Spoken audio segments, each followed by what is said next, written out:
बादल कहाँ है तू? मैं आ गया। बादल बादल बादल बादल।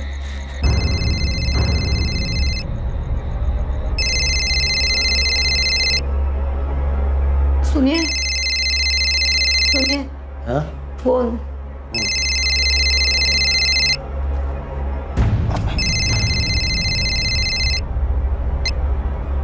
हेलो। चाचा जी, अजीत बोल रहा हूँ। हाँ अजीत बोलो, क्या बात है, इतने रात गए फोन किया? चाचा जी, मैं ये झबुआ तालाब के पास वाले जंगल में हूँ। बादल का फोन आया था, बड़ा घबराया हुआ सा लग रहा था। अजीत अजीत अजीत, ये लोग मुझे मार डालेंगे, मुझे बचा ले अजीत, लोग मुझे मार डालेंगे। बादल क्या हुआ? कहाँ है तू? झबुआ तालाब के पास वाले जंगल में। जल्दी आ जाने, लोग मुझे मार डालेंगे। मैं आ रहा हूँ बादल। और सुन, हेलो हेलो। अजीत क्या हुआ है? शिखा, बादल का फोन था, बहुत घबराया हुआ लग रहा था। मुझे जाना होगा, मैं आता हूँ अभी। अजीत पापा, पापा दरवाजा खोलिए। पापा, मैं झबुआ तालाब जा रहा हूँ। बादल का फोन आया था, किसी मुसीबत में लग रहा है।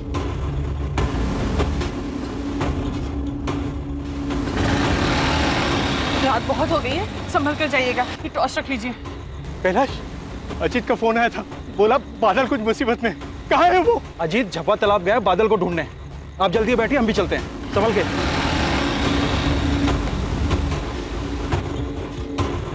बादल बादल बादल, हम लोग आ गए। बादल बादल बादल, ए बादल, बादल, हम लोग आ गए। बादल बादल, अरे बादल।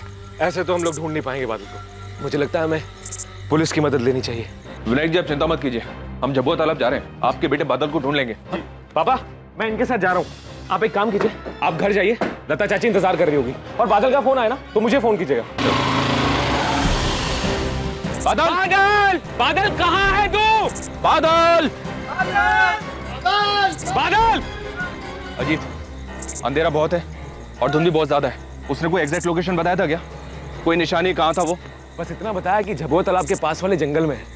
वो लोग उसे मार देंगे, मैं बचा लूं। आवाज से बहुत घबराया हुआ लग रहा था।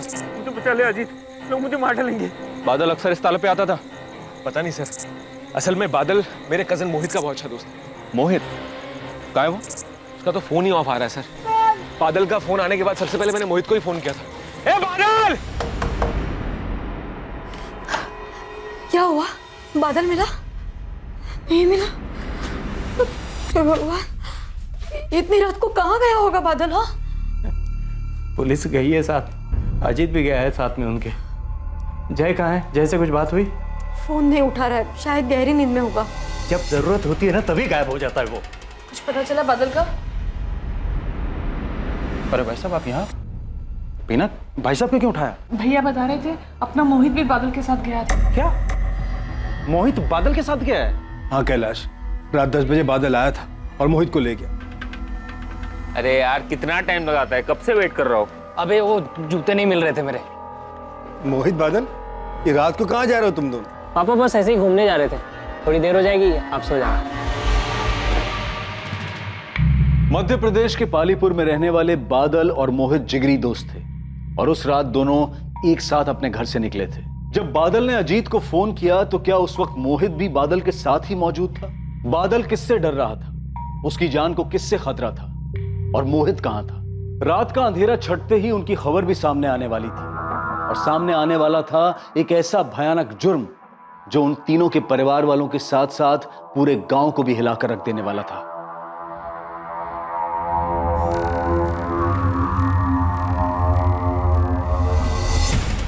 सुदीप भाई,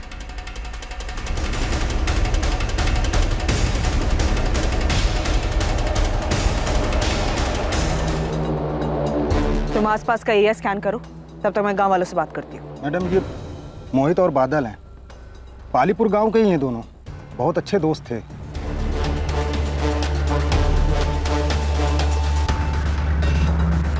पल्लवी, कल रात बादल के लिए कंप्लेंट मिली थी। उसने मोहित के कजन अजीत को कॉल करके कहा था कि उसकी जान खतरे में है। हमारी एक टीम झबुआ तालाब के जंगल के पास भी गई थी बादल को ढूंढने के लिए। झबुआ तालाब?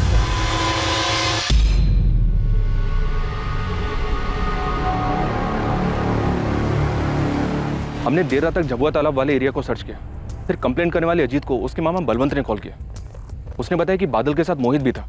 हमने और सर्च किया, लेकिन घने अंधेरे की वजह से हमें वहाँ कुछ नहीं मिला। माँ सुबह फिर से सर्च शुरू करने वाले थे, इनकी लाशें मिलने की खबर आ गई। सर, बादल ने अजीत को फोन करके कहा था कि वो झबुआ तालाब के पास। कहाँ है तू? झबुआ तालाब के पास वाले जंगल में। लेकिन हमें इन दोनों की लाश तो यहाँ सोमबाग में मिली है। ये इलाका झबुआ तालाब वाले एरिया से कुछ 15 मिनट की दूरी पर है ना? Yes sir. सर, यहाँ कुछ है। सर, ये खून के धब्बे उधर से उस तरफ काफी दूर तक जाते हुए नजर आ रहे हैं। सर, ये झबुआ तालाब भी उसी तरफ है।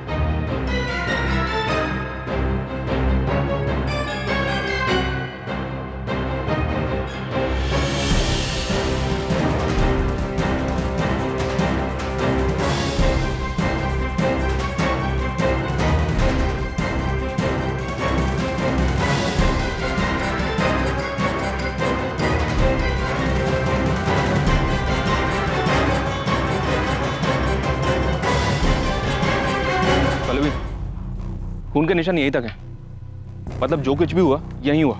यहाँ 2 ग्लासेस हैं, शायद ये लोग यहाँ शराब पीने आए होंगे। इन पर हमला हुआ होगा और शायद अपनी जान बचाने के लिए सोमबाग गांव की तरफ भागे होंगे। सर, मैंने फॉरेंसिक टीम को इन्फॉर्म कर दिया है और विक्टिम की फैमिलीज को।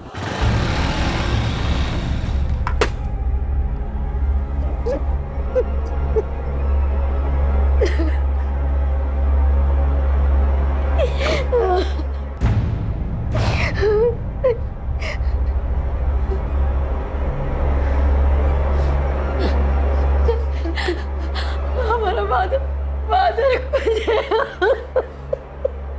मोहित को मार दी। क्यों मार? मामा जी संभालिए अपने आप को। मेरे बच्चे ने किसी का क्या बिगाड़ा? पापा, माँ कैसी है?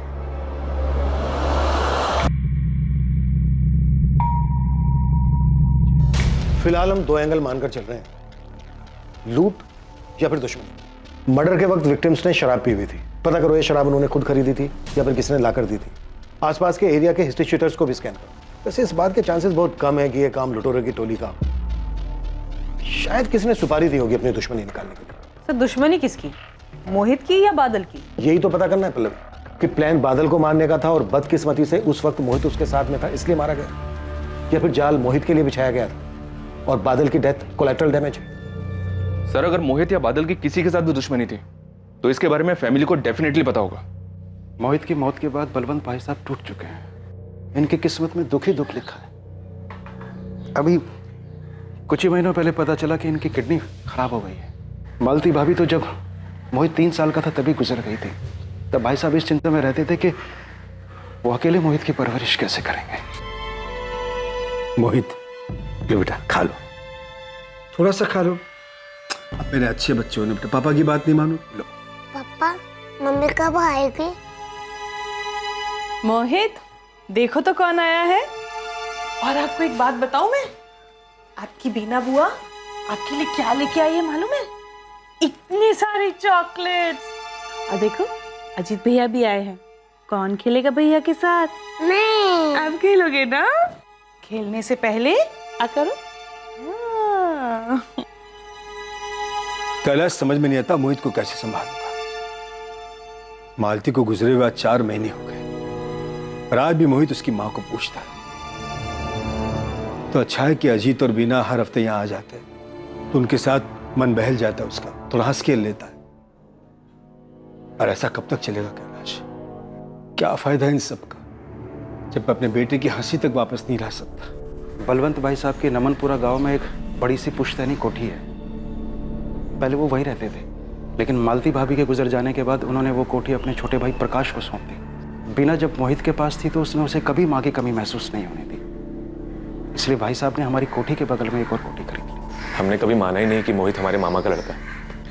मैंने हमेशा उसे अपने छोटे सगे भाई की तरह माना और माँ भी उसे अपने बेटे की तरह ही प्यार करती थी। मोहित भी माँ को बुआ नहीं, माँ कह के बुलाता था।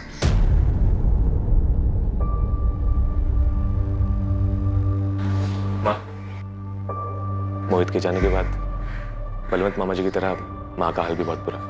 मोहित की किसी के साथ कोई दुश्मनी थी? नहीं, दुश्मनी तो नहीं थी। बलवंत जी इतने बड़े जमींदार हैं, इनकी किसी के साथ कोई दुश्मनी? ऐसी भी कैसी दुश्मनी कि कोई इतनी बेरहमी के साथ मोहित को मार डाले। मोहित और बादल झबुआ तालाब क्यों गए थे? मुझे नहीं पता साहब। मोहित और बादल दोस्त थे, दोनों अक्सर साथ में घूमने जाया करते थे। बादल की या आपकी किसी के साथ दुश्मनी? मुझ गरीब से किसी की क्या दुश्मनी होगी? बादल तो बहुत हंसमुख लड़का था, बहुत ही जिम्मेदार, सबसे बड़े प्यार से मिलता था। उसकी भी किसी से क्या दुश्मनी होगी? आपका छोटा बेटा जय है, वो कहाँ है? वो खेत पे गया है। मर्डर वाली रात को कहाँ था वो? पड़ोस के गांव में उसके दोस्त की शादी थी, कल रात को वो वहीं था।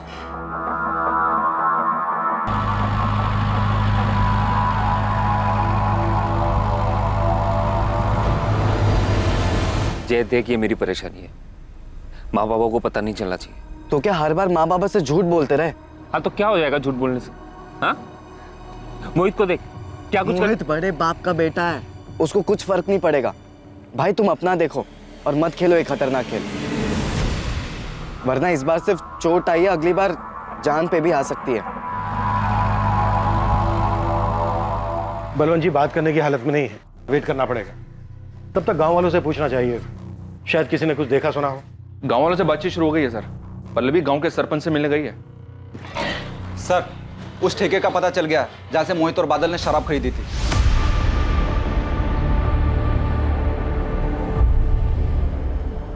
जी हाँ साहब, कल रात की बात है, करीब 10:30 बजे के आसपास मोहित और बादल दोनों आए थे ठेके पर। वो दोनों ही आए थे या कोई और भी था उनके साथ? उनके साथ भी कोई नहीं था। ये दोनों शराब लेने के लिए ठेके पर अक्सर आते थे, कभी कुछ नोटिस किया? अब साहब पता नहीं ये बात आपके कितने काम की है, लेकिन जब भी दोनों पीने के लिए आते थे पैसे हमेशा मोहित ही निकालता था, क्योंकि बादल की तो कुछ हैसियत थी नहीं उसके सामने, पर हाँ दोस्ती दोनों की पक्की थी। अजीत को जानते हो? अजीत की दोस्ती कैसी थी बादल के साथ? मैडम, असली दोस्ती अजीत और मोहित की नहीं, मोहित और बादल की थी। दोनों बड़े अच्छे दोस्त थे, पर बड़े दुख की बात है कि दोनों के साथ ऐसा हादसा हो गया। हमें भी ताज्जुब हुआ। चोरी चकारी की घटनाएं इस गांव में पहले भी कभी हुई हैं, पर इतना बड़ा कांड कभी नहीं हुआ। मोहित की किसी से दुश्मनी सरपंच जी? मोहित के पिता बलवंत जी इस गांव के नामी जमींदार हैं। सिर्फ दौलत ही नहीं, बहुत इज्जत भी कमाई है उन्होंने।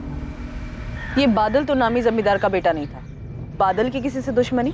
बादल तो बहुत गरीब घर से था, और गरीब की दुश्मनी गरीबी से, पर बहुत समझदार लड़का था। सरपंच जी, बादल ने मुसीबत के वक्त ना अपने पिता को फोन किया ना भाई को फोन किया, बल्कि अपने दोस्त अजीत को फोन किया। क्यों? घर में कोई झगड़ा वगड़ा चल रहा था उसका? बादल ने सिर्फ अजीत को ही फोन क्यों किया? इस सवाल के साथ साथ कई और सवाल भी उठते हैं।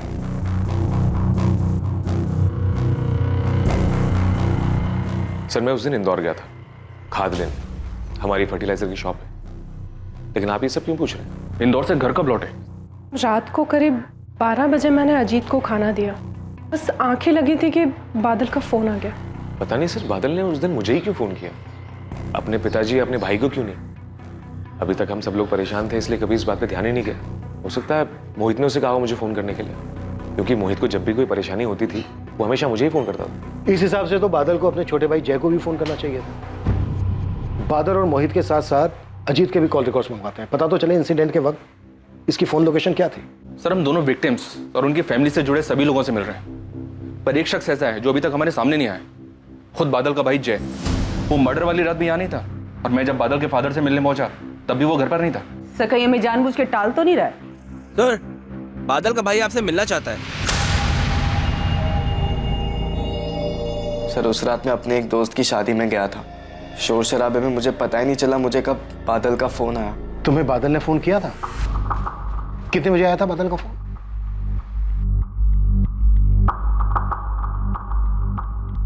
पहले बादल ने तुम्हें फोन किया 12:50 पर, उसके बाद अजीत से कांटेक्ट किया। काश मैंने फोन उठा लिया होता सर, पुलिस थोड़ा जल्दी पहुंच जाती मदद के लिए। तुम्हारे भाई बादल की किसी के साथ कोई दुश्मनी थी? कोई दुश्मनी नहीं थी सर, भाई बहुत ठंडे दिमाग वाला था और ऐसी चीजों से दूर ही रहता था। किसी को तो दिक्कत थी बादल से, वरना कोई इस तरह से किसी की जान नहीं लेगा। जर जोरू जमीन, कोई तो वजह होगी। सर, ये जमीन की अनबन तो मोहित की थी। करण, ये जान से मारने की धमकी ना बहुत पुरानी और कॉमन हो चुकी। एक काम कर, कुछ नया सोचना और फिर फोन करना। चल फोन रख। क्या हुआ? ये करण और रवि अपने आप को समझते क्या है? मुझे धमकी दे रहे थे, तो पापा को टेंशन नहीं देना चाहता, वरना इन दोनों को तो पूरे गांव में दौड़ा दो। शांत हो जा, शांत हो जा। अरे क्या शांत हो जा? तू तो जानता है ना पापा को, वो कितने सीधे हैं, कभी हक के लिए तो अपने लड़ेंगे नहीं। लेकिन मैं भी पीछे नहीं हटूंगा, वरना ये करण और रवि सब कुछ हड़प जाएंगे। ये रवि और करण कौन है जय? सर वो दोनों बलवंत चाचा के छोटे भाई प्रकाश चौहान के बेटे हैं। पास में नमनपुरा गांव है ना, वहाँ पर उनका एक पुश्तैनी कोठी है, वहीं पर रहते हैं। पहले बलवंत चाचा भी वहीं पर रहते थे।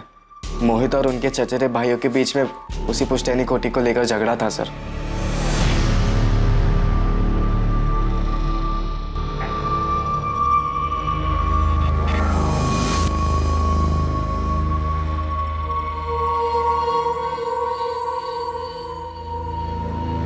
रवि, करण, पूरे दिन मोबाइल में घुसे रहते हो तुम लोग, खाने को नहीं जगाइए। अरे कम से कम कुछ काम कर लिया करो, खेतों पे ध्यान दे दो। सब कुछ नौकरों के भरोसे नहीं छोड़ सकते। वहां जाके देखो क्या हो रहा है क्या नहीं हो रहा है। आप क्यों खून चला रहे हैं इन दोनों के पीछे? चलिए जल्दी, देर हो रही है। मुझे बलवंत भाई साहब का बड़ा दुख होता है। पहले मालती भाभी, फिर मोहित, और तुम लोग भी चलो मिल के आना चाचा जी से। जी पापा। जी माँ। क्या जी पापा जी मम्मी? यार अभी तो गए थे उनके घर, फिर बार बार क्यों जाना? और वैसे भी जिसकी मौत का दुख ही ना हो उसके घर जाके भाई मुझसे ना दुखी होने की एक्टिंग नहीं हो पाए। विदिक जाना तो पड़ेगा, और वहां जाके कुछ गड़बड़ मत करना। अपने रास्ते का कांटा निकल गया, तो जो होगा अपने हिसाब से होगा। आकाश तू परेशान मत हो भाई, मैं ठीक हूँ। नहीं भैया, आप ऐसा क्यों कह रहे हैं?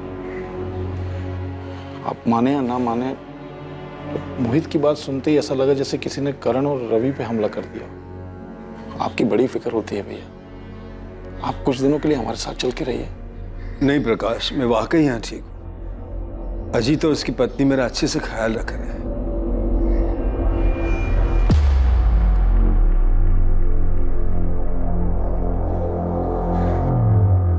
चारे चमचे आजकल ज्यादा मस्का लगा रहा बुड्ढे को, क्या बात है? जमीन जायदाद के लिए भाइयों के बीच झगड़े कोई नई बात नहीं है।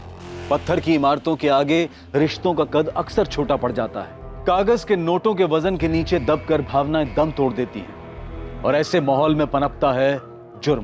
क्या मोहित की मौत के पीछे भी यही वजह थी? क्या बादल की मौत महज एक कोलैटरल डैमेज थी, और क्या असली टारगेट मोहित ही था? क्या है प्रकाश, ऐसा क्या बोलना चाहते हो जो सबको इकट्ठा बुला लिया? बात क्या है?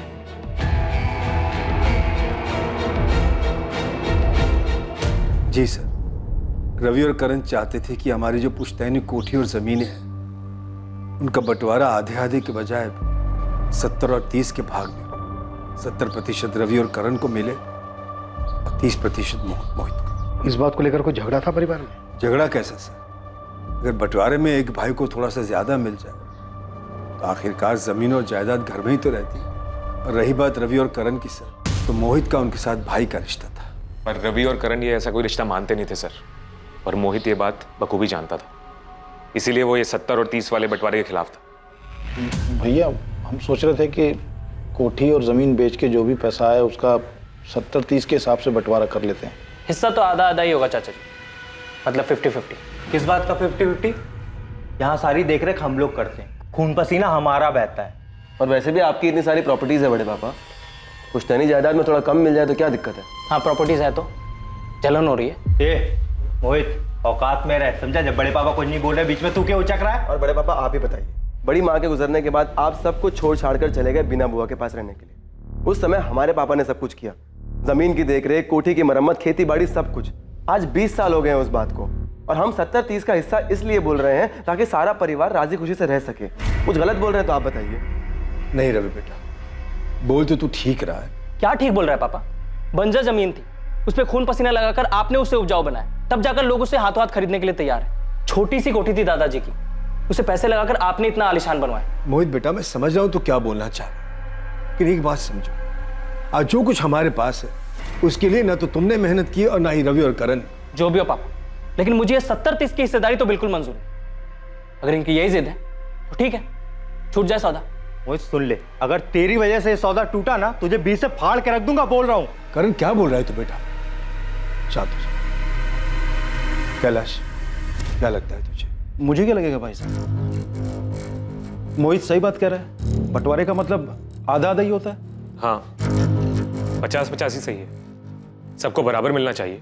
वाह बड़े पापा, आप लोग किसकी बातें सुन रहे हैं? बाहर वालों को आप हमारे घर के मैटर में क्यों बीच में ला रहे हैं? और वैसे भी ये अजीत चमचा है, पता नहीं इसके मन में क्या चल रहा है। बकवास बंद कर करण। सर आप कहना चाहते हैं कि रवि और करण उन्होंने मारा मोहित को क्योंकि मोहित की वजह से कोठी की डील नहीं हुई थी? पॉसिबल है बलराज जी, कोई बड़ा बायर मिला हो, मोहित की जिद के आगे डील कैंसिल हो गई हो, गुस्सा आया हो रवि करण को इस बात पर। आप ही बताइए, क्या वो दोनों ऐसा कर सकते हैं? कर सकते हैं सर, बिल्कुल कर सकते हैं। वो तो मामा जी को दुख ना पहुंचे इसलिए मैंने आपसे ये बात छुपाई थी। दोनों आए थे मामा जी से मिलने के लिए, दुख जताने, पर दोनों के चेहरे पे सर छोटी सी शिकन तक नहीं थी।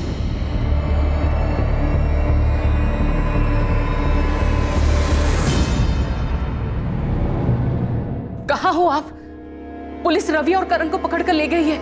उन्हें शक है मोहित को करण और रवि ने मारा है। किसने कहा ये पुलिस से? और कौन कहेगा? आपके परम पूज्य भाई ने ही बोला होगा।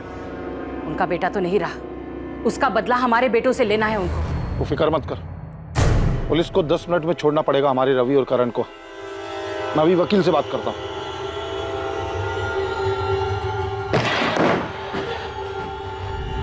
अरे बहुत हो गया गेम, अब हमारे सवालों के जवाब दो। कितने रुपयों का सवाल है सर? और लाइफलाइन कितनी है सर? 1 लाइफलाइन तो तुम दोनों ले ही चुके हो, अपने चचेरे भाई मोहित की। और रवि, तुमने तो मोहित को जान से मारने की धमकी भी दी थी। अरे क्यों इल्जाम लगाते हैं सर? मैंने तो उसे सिर्फ सलाह दी थी कि दूसरों के रास्ते में टांग अड़ाने से टांग टूट भी सकती है। अगर ये सलाह है तुम्हारी तो फिर धमकी कैसी होती? हे इंस्पेक्टर, हम तुम्हारी वर्दी उतरवा देंगे। इसे कहते हैं सर धमकी। और सर धमकी का क्या है, आजकल हर कोई धमकी दे रहे हैं। तुम दोनों को देखकर ये लग नहीं रहा है कि तुम दोनों को अपने चचेरे भाई मोहित की मौत का जरा भी दुख है। सही जवाब। नहीं है बिल्कुल भी दुख, लेकिन इसका मतलब ये नहीं है कि मोहित को हमने मारा। हर कातिल शुरू में ऐसा ही बोलता है, लेकिन जब हम सबूत रखते हैं ना सामने तो उसकी बोलती बंद हो जाती है। दिखाइए सर सबूत। आपने हमारे फोन रिकॉर्ड चेक किए? फोन लोकेशन पे कुछ मिला आपको? कोई संदिग्ध नंबर या कुछ? पूरी तैयारी करके आए हो? अच्छी खासी जानकारी है पुलिस इन्वेस्टिगेशन के बारे में? क्या है ना सर, हम क्राइम पेट्रोल बहुत देखते हैं। कॉमेडी भी अच्छी कर लेते हैं। कोई जरूरत नहीं इनके सवालों का जवाब देने की। और इंस्पेक्टर साहब, आपके पास अरेस्ट वारंट है इनका? हमने इन्हें अरेस्ट नहीं किया है वकील साहब, सिर्फ अपने कुछ सवालों के जवाब मांग रहे हैं। बहुत हो गए सवाल जवाब आज के लिए, और अगली बार सवाल जवाब इनके घर पे हो, वो भी सबकी मौजूदगी। रवि करण, चलो। 1 मिनट करण, तुम अपना मोबाइल फोन भूलिए। जुर्म की भी यही फितरत होती है बेटा, मुजरिम चाहे कितना भी शातिर हो, कोई ना कोई चूक कर ही जाता है। मेरी बात याद रखना। Thank you sir.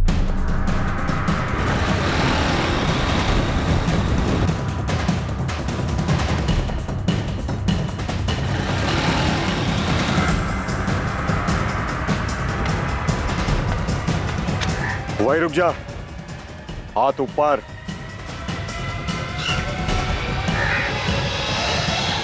Rana ji, कोई गन नहीं है मेरे पास। पुलिस का चमचा है तू, तेरे पे भरोसा नहीं। हो गई चेकिंग? अब बोलो खबर क्या है? वो 2 लड़के मरे हैं ना, पालीपुर वाला केस, मोहित और बादल, उसमें से एक की सुपारी मेरे हाथ आई थी। किसकी? मोहित की? जो बड़े बाप की औलाद है वो, उसी की मिली होगी।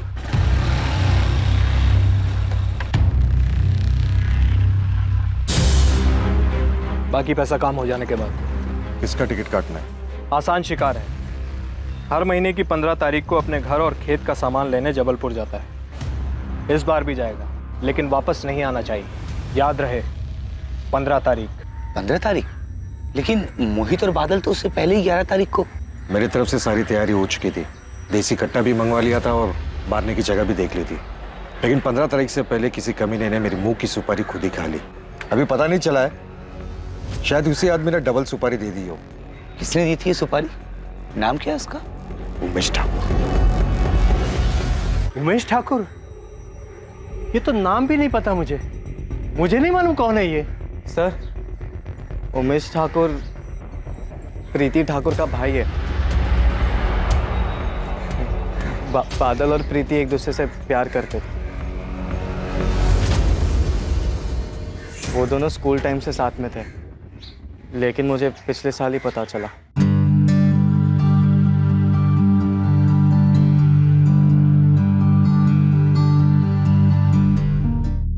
प्रीति हमारे बिरादरी की नहीं थी, इसलिए बादल ने सारी बातें छुपाई थी।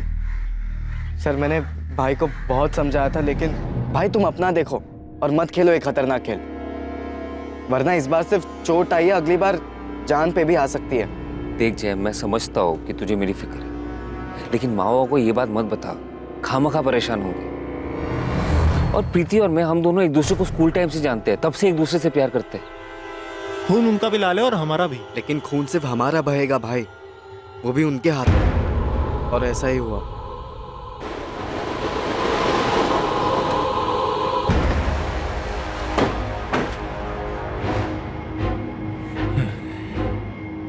साले, कितनी बार समझाऊं तुझे, मेरी बहन से दूर रह, उसकी शादी तय हो गई है। समझ में नहीं आता तुझे? उपेश भैया, हम दोनों एक दूसरे से बहुत प्यार करते हैं। मैं तुझे प्यार से समझाने नहीं आया, इस बार समझ ले, वरना समझने के लिए जिंदा नहीं बचेगा।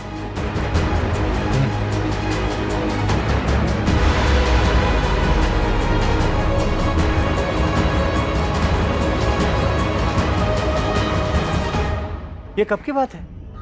जब तुम दोनों ने कहा था कि वो मोटरसाइकिल से गिरा था तब?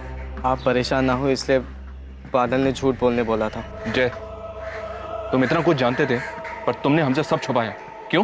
क्योंकि 2 महीने पहले प्रीति की शादी हो चुकी है बेड़ा घाट में। मुझे लगा सब कुछ ठीक हो चुका होगा। अगर सब कुछ ठीक हो गया था तो उमेश ने सुपारी क्यों दी? बादल और प्रीति प्यार करते थे? हमें नहीं पता सर, मोहित ने ऐसी किसी बात का जिक्र तक नहीं किया हमारे सामने। हम नहीं जानते प्रीति ठाकुर को।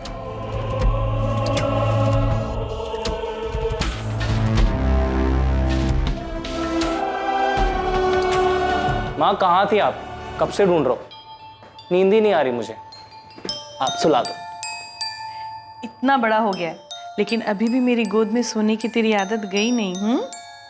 कैसे चली जाए आदत? आप माँ हो मेरी, आपकी गोद में सोने में अच्छा लगता है।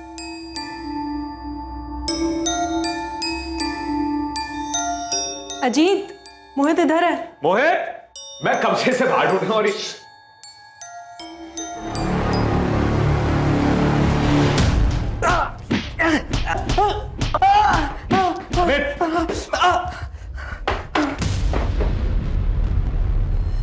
चलो जा शुरू।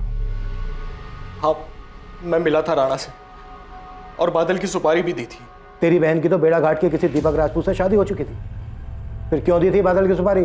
क्योंकि वो कमीना शादी के बाद भी मेरी बहन के पीछे पड़ा था और मेरी बेशरम बहन भी उससे मिलने जाती थी। ये तो अच्छा हुआ कि उसके पति से पहले मुझे पता चल गया।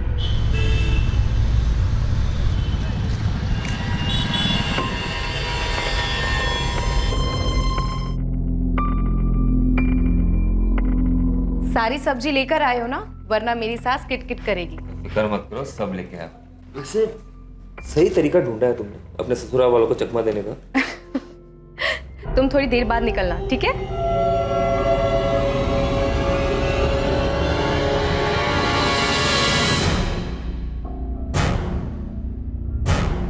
भैया मैं... शर्म नहीं आती तुझे?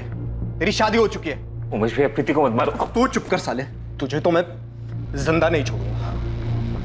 दोबारा उससे मिली ना तो भूल जाऊंगा तू मेरी बहन है। मिलूंगी। उस बादल ने पता नहीं क्या पट्टी पढ़ाई थी मेरी बहन को। मेरी बहन बागी हो गई थी। अगर ये बगावत उसके पति को दिख जाती तो मेरी खानदान की इज्जत का क्या होता? मेरे पास एक ही रास्ता था और वही मैंने चुना। अगर तुझे ये लग रहा है कि तू कोई भी कहानी सुनाए अगर हम उसे मान लेंगे तो गलत लग रहा है तुझे। जिस तरह शुरुआत तूने सच से की थी उसी तरह सच सच बता दे, किसे दी थी बादल की सुपारी? सर मैंने कहा ना कि मेरी सुपारी से नहीं मरा वो। अमित,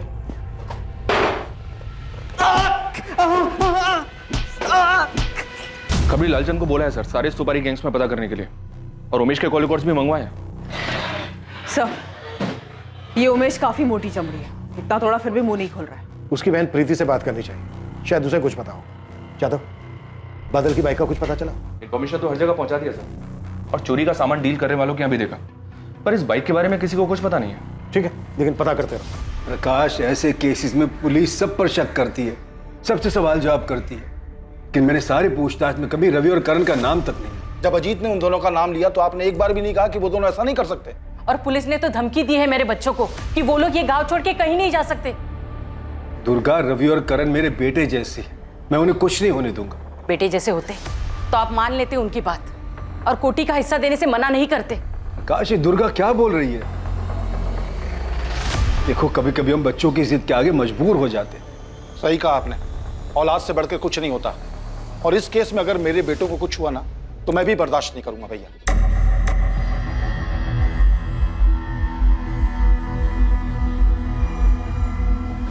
मैं बादल की अलमारी देख रहा था तो उसमें मोहित का कुछ सामान मिला।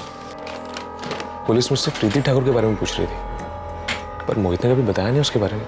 लेकिन बादल को मोहित ही चढ़ाता था। सच्चे प्यार की कहानी और पता नहीं क्या क्या बकवासी किस्से सुनाता रहता था। प्रीति का भाई उमेश, उसी ने मरवाया होगा क्या? प्रीति, देखो तुम्हारी सहेली तुमसे मिलने के लिए। क्या नाम बताया आपने अपना? पल्लवी। अरे ऐसे क्या देख रही हो? कॉलेज के बाद तो तुम हमें मिली ही नहीं। घबराओ मत, मैं बस मिलने आई हूँ तुम्हारी मदद के लिए। प्रीति, तुम लोग बातें करो, शाम को आने में मुझे थोड़ी देरी हो जाएगी। मार दिया मेरे बादल को, हमेशा के लिए मुझसे दूर कर दिया। जय कहता था खून बस गरीब का ही बहता है, और मेरे बादल की बस यही गलती थी कि वो गरीब था। देखो प्रीति, हमें शक है कि ये सब तुम्हारे भाई उमेश ने किया है, लेकिन मुझे लगता है शायद मेरे पति ने किया है। लेकिन उमेश तो कह रहा था कि बादल और तुम्हारे अफेयर के बारे में दीपक को कुछ नहीं पता। मुझे ठीक से तो नहीं पता, भैया तो दीपक को कभी नहीं बताएंगे। लेकिन पिछले कुछ दिनों से जब से बादल की मौत हुई है, तब से दीपक को ज़्यादा ही खुश रहने लगा है। हमारी शादी के बाद से दीपक और मेरे बीच कभी भी रिश्ता ठीक नहीं रहा है। वो हमेशा ज़ोर ज़बरदस्ती करता था, लेकिन आजकल तो वो बहुत प्यार से पेश आता है। और अभी कुछ दिन पहले उसने एक अजीब सी बात कही। क्या बात है मैडम, आजकल सब्जी लेने नहीं जा रही? सब्जी वाला जिंदा तो है ना? मतलब तुम ये कह रही हो कि तुम्हारे और बादल के अफेयर के बारे में दीपक को भनक लग गई थी? मुझे पक्का तो नहीं पता। ठीक है, वो हम पता कर लेंगे। नहीं, आप ऐसा मत कीजिएगा। अगर मेरा अंदाज़ा गलत हुआ और दीपक को इस बारे में कुछ भी नहीं पता है तो अब पता चल जाएगा और वो मुझे जान से मार देगा। तुम चिंता मत करो, ऐसा कुछ नहीं होगा। हम उसे नहीं पता लगने देंगे। दीपक राजपूत के कॉल रिकॉर्ड्स निकलो और चेक करो कि वो किसी सुपारी किलर के कांटेक्ट में था क्या। साथ ही उमेश के बारे में भी पता करते रहो कि वो राणा के अलावा और किसी से भी मिला था। तो सर, इसका मतलब मोहित सिर्फ इसलिए मारा गया क्योंकि मर्डर के वक्त वो बादल के साथ था। सब सही जा रहा है, तुमसे ही मिलने आ रहा हूं।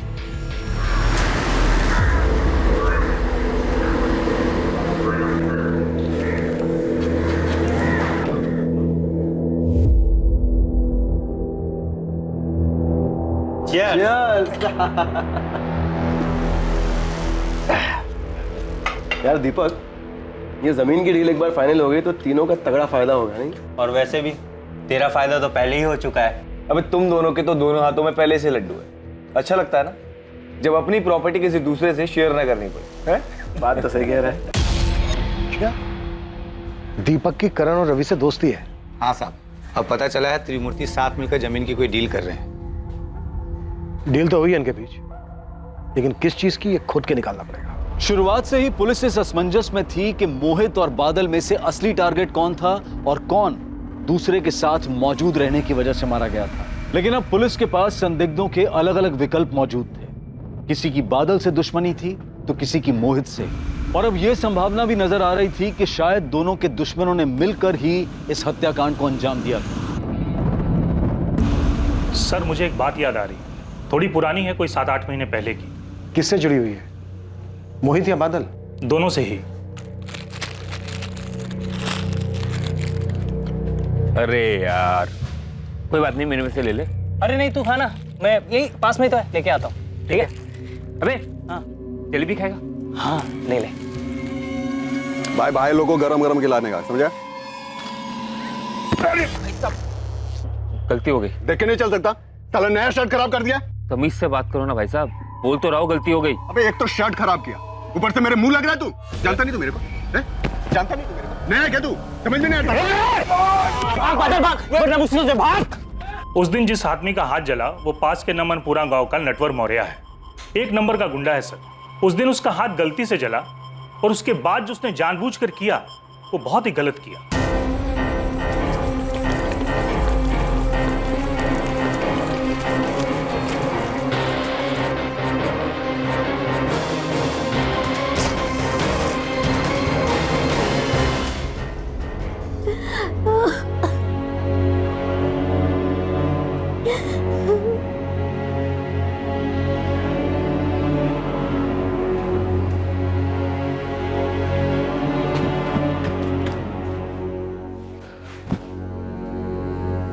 बादल, ये सब कैसे हो गया? किसने जला के? कमीने ने सब कुछ बर्बाद कर दिया है मेरा।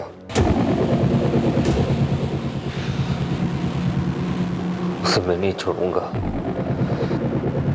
सब जानते थे ये काम नटवर मौर्य का किया हुआ है। उस दिन तो मोहित और बादल आपे से बाहर ही हो गए।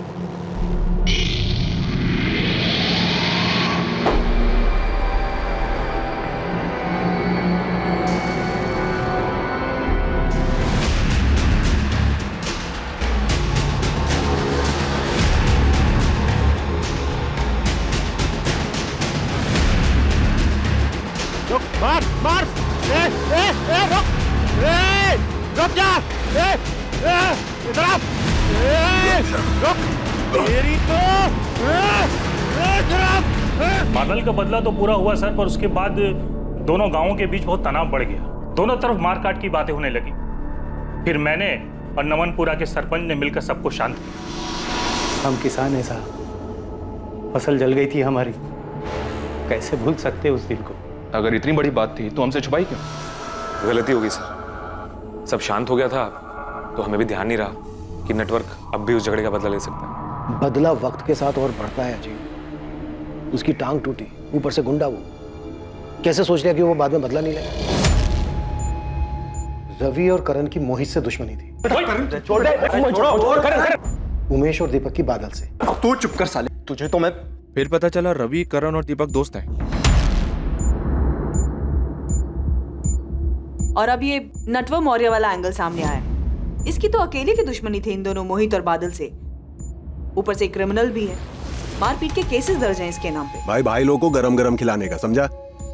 खिला बे। ये एक ऐसा चक्रव्यूह है, इसमें जितना अंदर जा रहे हैं उतना ही फंसते जा रहे हैं। ये नटवर और उमेश दोनों ही नमनपुरा गांव के। उमेश तो जानता ही होगा इसको। चांसेस है कि उमेश ने ही नटवर को सुपारी दी होगी। नटवर की तो पहले से दुश्मनी थी मोहित और बादल से। मैं नहीं जानता कि ये नटवर का काम है या नहीं, मैं सिर्फ इतना जानता हूं कि मैंने कुछ नहीं किया।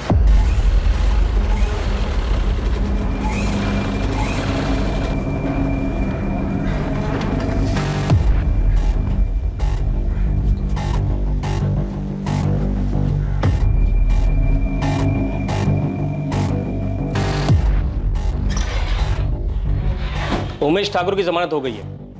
ये रहे पेपर्स।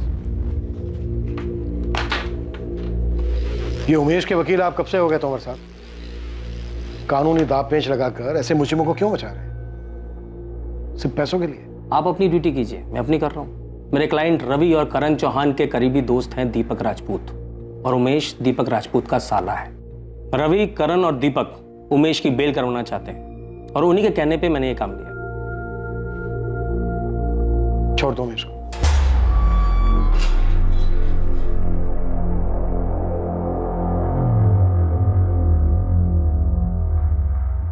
थैंक यू जीजा जी। उमेश, इसमें थैंक यू वाली कौन सी बात? आखिरकार तुम मेरी बीवी के भाई हो, और वैसे भी तुमने कहा कुछ गलत? हाँ, सही कहा आपने। मान गए तोमर साहब, बहुत काम के आदमी हैं आप, लेकिन हमारा एक कानूनी काम अब भी अधूरा रह गया है। कौन सा काम? हमारे बड़े पापा बलवंत, उनका बेटा मोहित तो रहा नहीं, उनको भी किडनी की बीमारी है। आज या कल वो भी चले जाए। अब उनके जाने के बाद उनके पीछे जमीन जायदाद बचेगी, वो तो हम लोगों को आसानी से मिल जाएगी ना, या उसके लिए भी कानूनी लड़ाई लड़नी पड़ेगी? मोहित के बाद अगर उन्होंने अपना वारिस नहीं चुना है तो ऐसी सूरत में हम ब्लड रिलेशन के बेसिस पे दावा ठोक सकते हैं, लेकिन बलवंत जी ने किसी को अपना वारिस चुन लिया है तो कुछ नहीं हो सकता। मोहित के बाद हमारे अलावा और वो किसको अपना वारिस चुन सकते हैं?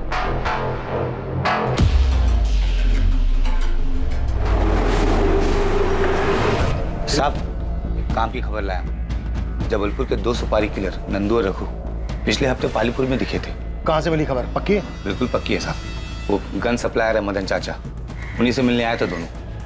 ये ले जाओ, विलायती सिस्टम है इसका, एकदम मक्खन चलेगा। कब गोली अंदर गई, कब आदमी स्वर्ग पहुंचा, उसे भी नहीं पता चलेगा। वैसे इस बार कहाँ का शिकार है? यही पालीपुर में चाचा। 2 बकरे इस बार। गोली चलेगी ना तो आवाज आपको भी सुनाई देगी। नंदू और रघु बहुत पुराने सुपारी किलर हैं, 4 मर्डर कर चुके हैं, 6 हाफ मर्डर के केसेस चल रहे हैं इन पर। ये यहाँ पालीपुर में आए थे और हमें इस बात का पता तक नहीं चला। अगर ये दोनों यहाँ पर दिखे तो इसका मतलब यह है कि मोहित और बादल के मर्डर में इनका हाथ है, लेकिन इन दोनों को स्ट्रैप किया गया था। इसका मतलब यह है कि गन इस्तेमाल करने की शायद जरूरत ही नहीं पड़ी।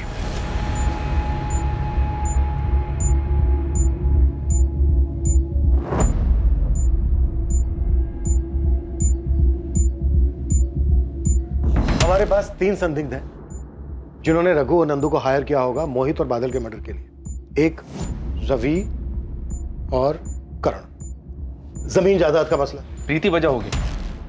प्रीति का भाई उमेश ठाकुर पहले भी राणा नाम के सुपारी किलर्स को हायर कर चुका था सर। उमेश ठाकुर। अच्छा, तीसरा दीपक राजपूत, प्रीति का पति। शायद दीपक राजपूत को प्रीति के अफेयर के बारे में पता चल गया होगा। दीपक राजपूत, दीपक, रवि और करण, शायद इन तीनों की मिली भगत हो। और उमेश भी इसमें शामिल हो गया होगा क्योंकि रवि करण के वकील ने ही उमेश की बेल करवाई। या फिर इस बात के भी पूरे चांसेस हैं कि इन सब ने मिलकर ये चक्रव्यूह रचा। नेटवर्क के बैकग्राउंड को देखकर भी ताज्जुब नहीं होगा सर अगर उसने किसी सुपारी किलर से कांटेक्ट किया हो। इन सब के पास अपनी अलग अलग वजह थी, पर इनमें से कौन?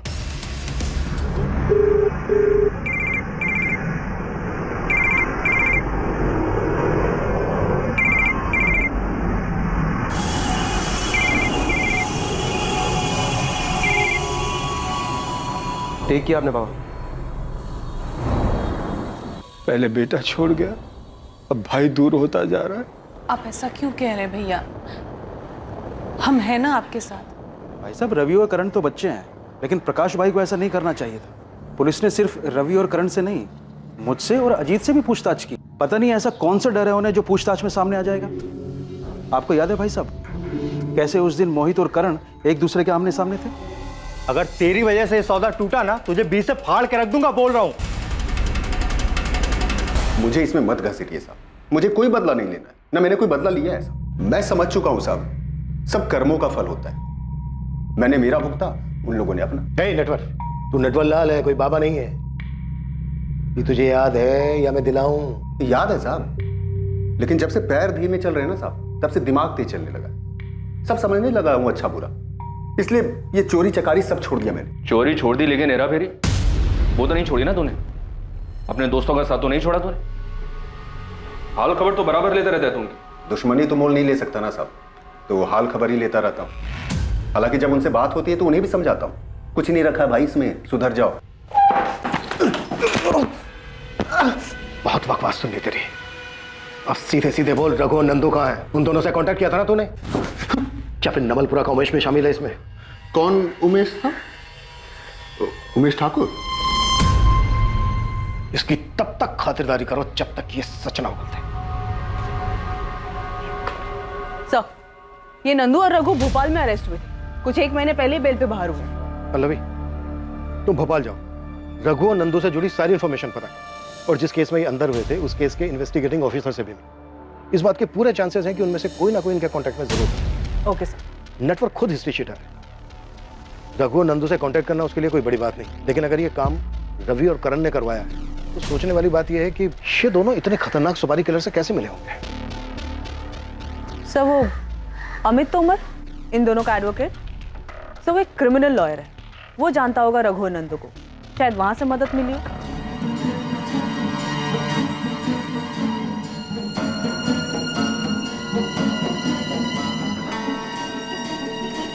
मामा जी, चाय। मामा जी, आप अभी तक उठे नहीं। मामा जी, मामा जी, मामा जी उठिए। अजीत, माँ, जल्दी आइए। मामा जी उठिए।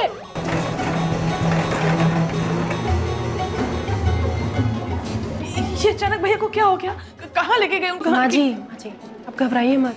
मामा जी जल्दी ठीक हो जाएंगे।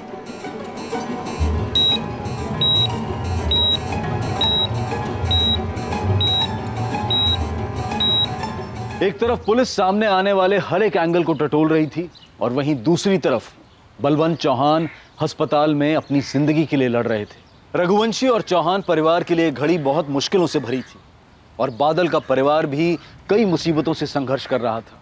हम बहुत परेशान हैं गुप्ता जी, अगली किस्त के लिए कुछ तो मोहलत दीजिए। पिछली 4 किस्तें भी बाकी हैं।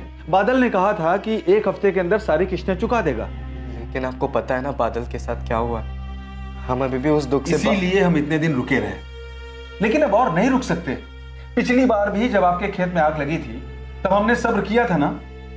अब आपकी मुसीबत देखने जाऊंगा ना तो मैं खुद मुसीबत में आ जाऊंगा। गुप्ता जी मैं आपके पैर छूता हूं। देखिए विनायक जी प्लीज, इन सब से कोई फायदा नहीं है। मेरे हाथ से चीजें निकल चुकी हैं। मुझे खेत से ट्रैक्टर ले जाना है, प्लीज चाबी दीजिए। दीजिए प्लीज। दे दे बेटा, दे दे।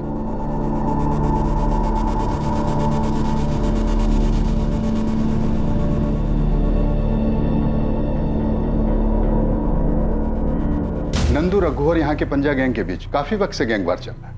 आए दिन दोनों गैंग के लोग एक दूसरे को निशाना बनाते हैं, पर एक तरह से देखा जाए तो हमारे लिए अच्छा है। कचरा खुद ब खुद साफ हो रहा है। लेकिन इस बार ये हमारे लिए गुड न्यूज नहीं। हमारे डबल मर्डर केस में रघु और नंदू किलर है और उन दोनों के स्टेटमेंट्स हमें मास्टरमाइंड तक पहुंचा सकते हैं। मैंने अपने इन्फॉर्मर्स को अलर्ट कर दिया। कुछ होने से पहले ही हमें दोनों की इन्फॉर्मेशन निकालनी हो और उन्हें जिंदा ही पकड़ना हो।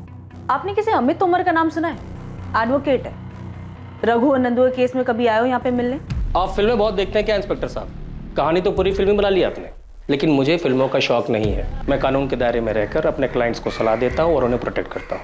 उन्हें क्रिमिनल्स के नाम और नंबर नहीं देता। अपने काम को लेकर ऑनेस्ट हूँ। और रहा सवाल करण और रवि का, तो अगर मुझे लगता ये दोनों अपराधी हैं या इन दोनों ने किसी भी अपराध के बारे में मुझसे बात की होती तो मैं इनका केस लेता तक नहीं। आपका शक गलत है, मुझ पर भी और मेरे क्लाइंट्स करण और रवि पर भी। कमाल है तोमर साहब, आपने एक वकील होकर फैसला सुना दिया, बेगुनाह साबित कर दिया दोनों को। थोड़ा इंतजार तो कीजिए, अभी हमारी इन्वेस्टिगेशन चल रही है, कंप्लीट नहीं हुई है। अभी तो बहुत सारे चेहरों से नकाब उतरना बाकी है।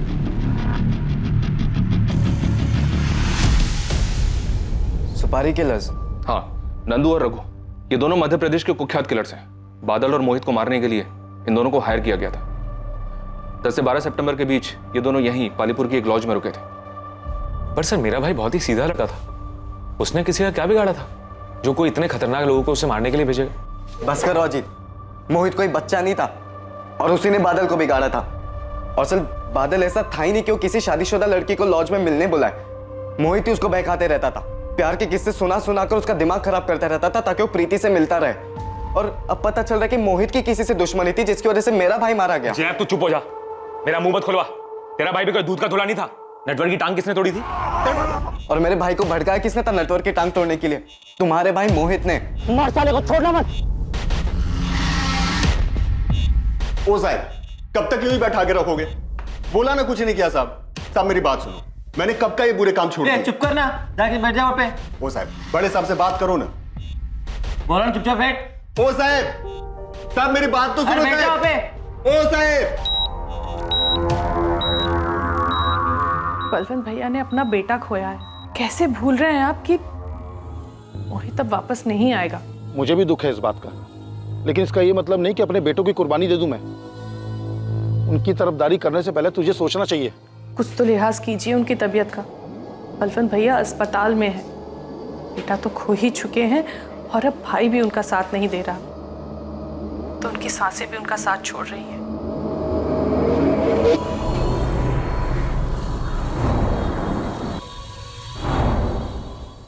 नंदू और रघु के भी दर्शन होंगे चाचा?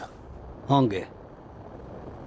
इस बार 5 देशी कट्टे और गोलियों का चढ़ावा मांगा है दोनों ने।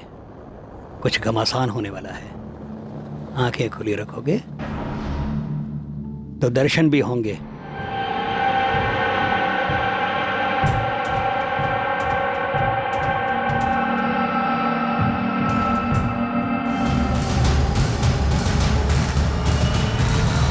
रवि, करण, उमेश और दीपक सब पर वॉच रखे हुए हैं सर। और सर हमने इन चारों के कॉल रिकॉर्ड्स भी बारीकी से स्कैन किए, लेकिन हमें कोई भी ऐसा सस्पिशियस नंबर नहीं मिला जो कि रघु, नंदू या फिर हमारे डेटा में मौजूद किसी सुपारी किलर का हो। और नेटवर्क भी अपनी बात पे अड़ा है। सर कांस्टेबल गिरधर को भी नटवर और उसके पुराने कॉन्टैक्ट्स की खबर निकालने के लिए काम पर लगा दिया। ये रहा मेरा इक्का। दीपक तू तो गया। ये मेरा बाप। ये पंच।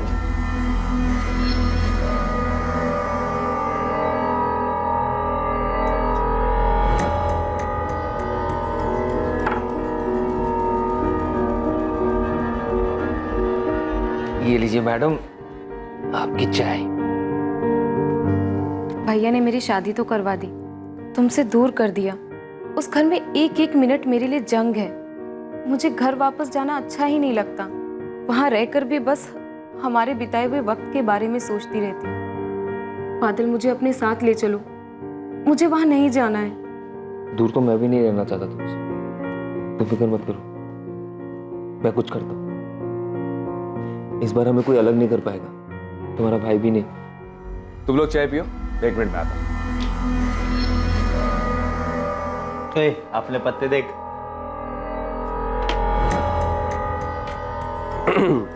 भाभी, सुना है आप और बादल अच्छे दोस्त थे, और ये भी सुना है कि दोस्ती काफी पुरानी थी। अरे घबराइए मत, मुझे को नहीं पता, हम बताएंगे भी नहीं, बेफिक्र रहिए आप। डॉक्टर ने कहा है कि आपको बहुत जल्दी डिस्चार्ज कर देंगे। भैया कैसे हैं आप? भैया मुझे माफ कर दीजिए भैया, वो कोठी जायदाद मुझे कुछ नहीं चाहिए, बस आप जल्दी से अच्छे हो जाइए और घर आ जाइए। मामा जी, आपको भले ही नहीं चाहिए, पर रवि और करण, उनका क्या?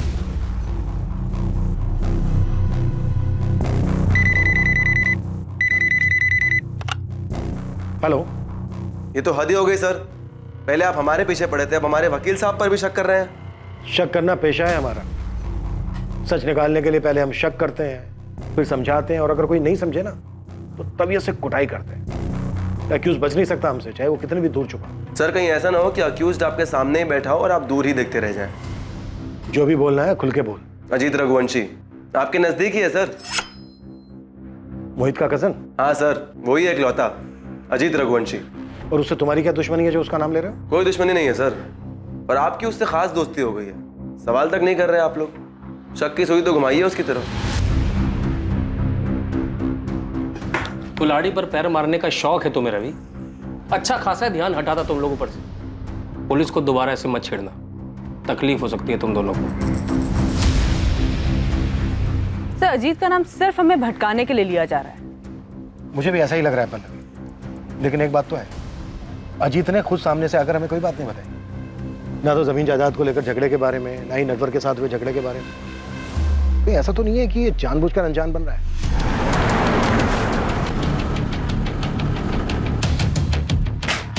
नंदू उठ, खबर मिली ससुराल वाले आ रहे हैं, चल जल्दी चल। तुम बाहर से घेरा डालो, हम लोग अंदर जाते हैं।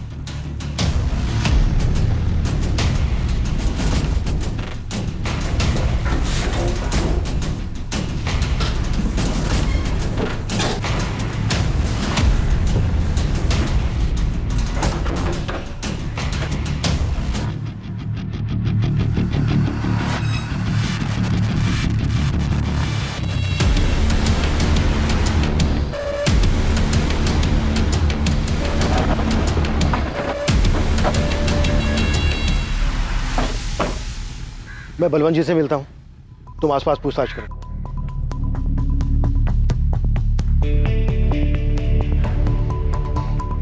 क्या बात है, आप परेशान क्यों हैं? पुलिस आई है, बलवंत भाई साहब से अकेले में पूछना है उन्हें, हमारे सामने नहीं। पर ऐसी कौन सी बात है जो वो हमारे सामने नहीं कर सकते?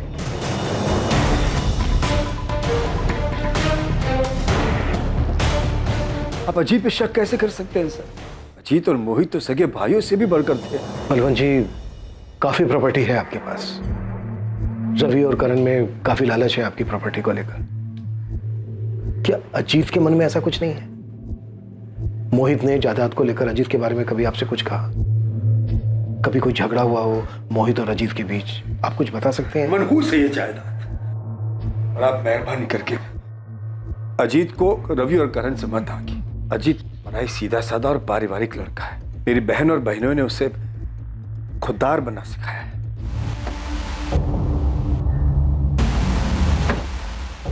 कुछ मिला?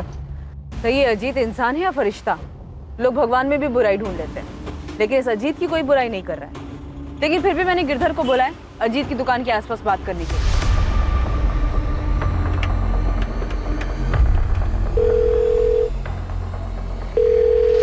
Hello, sub inspector Sandeep Yadav. हाँ, कौन बोल रहा है? आपका शुभ चिंतक, जिसे आप और कानून दोनों पर भरोसा। मेरे पास एक इंफॉर्मेशन है, मोहित चौहान के केस में आपके काम आएगी। कॉलर ने कुछ नाम बताया अपना? शुभ चिंतक और कानून पर भरोसा रखने वाला। मोहित और शिखा के बीच तलाशी है, उनके बीच में एक ऐसा रिश्ता है जो दुनिया से छुपा हुआ है। तुम्हें कैसे पता? कोई सबूत है तुम्हारे पास? मैंने कहा ना, मुझे आप पे भरोसा है, आप खुद ही ढूंढ लेंगे। पीसीओ से कॉल था सर। ये रवि और करण का ही काम होगा, खुद पर से शक हटाने के लिए अजीत को फंसा रहे हैं। पहले डायरेक्ट अजीत का नाम लिया और अब उसकी बीवी को बदनाम कर रहे हैं। सर, एक काम की इन्फॉर्मेशन हाथ लगी है। इसी गांव का एक आदमी है, उसने बताया कि अजीत और मोहित के बीच सब कुछ ठीक नहीं था। उसने दोनों को झगड़ते हुए देखा था। अजीत भाई, भूल जाओ उस बात को। देख, गुस्सा थूक दे, अब हमारे बीच ऐसा कुछ भी नहीं है। मोहित देख, हर रिश्ते की ना एक मर्यादा होती है जिसे कभी भूलना नहीं चाहिए। तूने वो मर्यादा पार कर दी। तू भाई है इसलिए चुप, पर दोबारा मेरी गैर मौजूदगी में मेरे घर में मत घुसना। अजीत अजीत अजीत, मेरी बात तो सुन भाई। कौन है वो जिसने अजीत के खिलाफ बताया? मामूली सा किसान है सर, हिम्मत करके उसने अजीत का नाम लिया है। अब सामने आने की हिम्मत नहीं कर पाएगा। शिखा और अजीत से एक बार बात करनी हो, लेकिन ध्यान रहे विक्टिम की फैमिली है।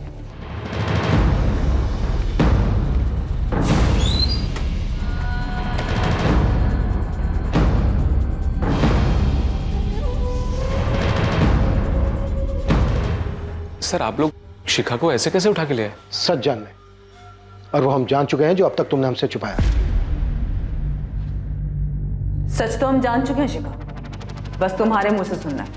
बताओ। माँ माँ माँ माँ किधर है? पिताजी के साथ मंदिर गई है। और अजीत, वो तो दुकान पर होगा ना? मतलब घर पर कोई नहीं है? नहीं, मैं अकेली हूँ। बाल काफी लंबे हैं तुम्हारे। जब भी छत पर बाल सुखाती हो, कसम से मेरी नजर ही नहीं हटती तुम पर से। मोहित, भोली मत बनो। देखा है मैंने, हमेशा मेरे वर्जिश के वक्त ही तुम बाल सुखाने आती। छुप छुप कर देखती हो मुझे। मुझे अच्छे से पता है तुम्हें क्या चाहिए। और अगर मेरा छूना तुम्हें इतना ही बुरा लग रहा है तो ठीक है, तुम जा सकते हो।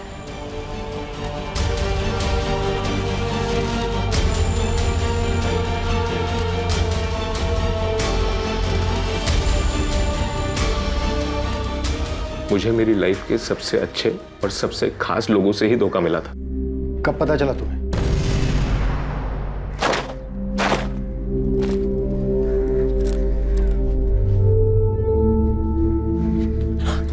अरे मोहित, क्या कर रहे हो? अभी तो 10 मिनट ही हुए हैं सबको गए हुए, और वैसे भी आज शाम तक कोई नहीं आने वाला है।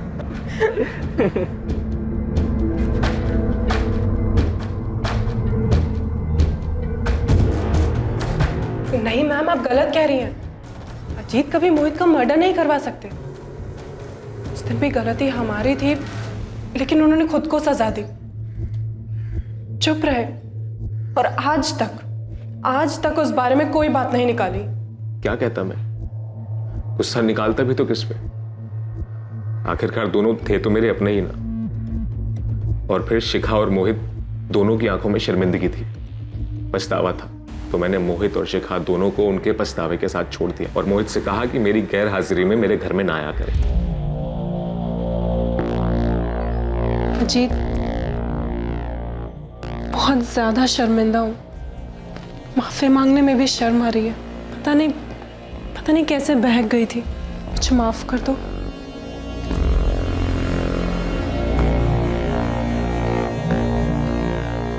दोनों को माफ कर चुका था मैं। माफ कर दिया था? क्या फिर किस्सा जड़ से खत्म करने का मौका देख रहे थे? आपको लगता है कि मेरे भाई को मैंने मारा है तो चढ़ा दीजिए सूली पे, लेकिन जिन बातों को मैं भूल चुका हूं ना उन्हें याद करूंगा और ना इस बारे में कोई सफाई पेश करूंगा।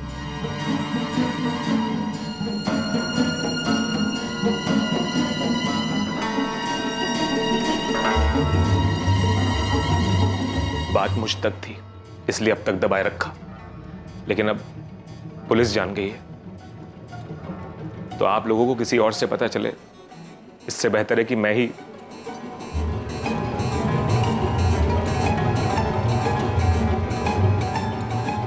बहुत बढ़िया, मतलब आज रात को एक्शन होगा। एक्शन के लिए तैयार है ना?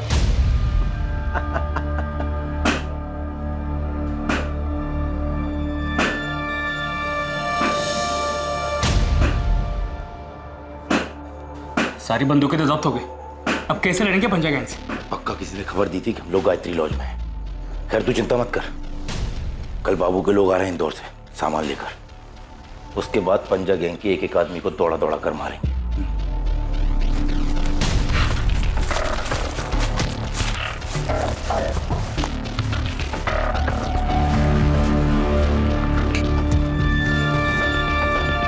खिड़की पे जाकर देख,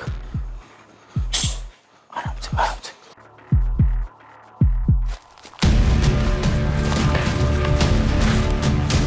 लगता है हमें चारों ओर से घेर लिया।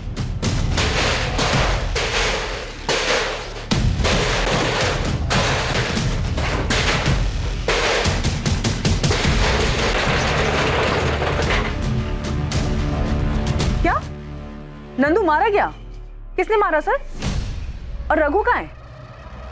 रघु फरार हो गया, ये पंजा गैंग का ही काम लगता है। सर नंदू तो मारा गया, लेकिन बादल और मोहित के केस को सॉल्व करने के लिए रघु का जिंदा पकड़ा जाना बहुत जरूरी है। सर आपने गायत्री लॉज में जो छापा मारा था रघु और नंदू को पकड़ने के लिए, वहाँ आपको जो सीसीटीवी मिला है उसके फुटेज को स्कैन करना पड़ेगा, शायद उससे हमें कोई लीड मिल जाए। पहले भी फुटेज आ गए। नंदू और रघु 10 दिन से गायत्री लॉज में रह रहे थे। काफी सारे फुटेज मैं भिजवाता हूँ।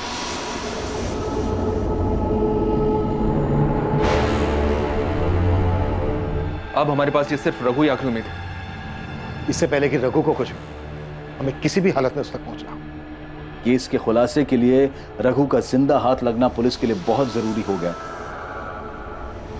सुराग की तलाश में पुलिस ने लॉज से मिले सीसीटीवी फुटेज को खंगालना शुरू कर दिया था और साथ ही उस अज्ञात कॉलर की खोजबीन भी जारी थी जिसने मोहित और शिखा के अफेयर के बारे में बताया था।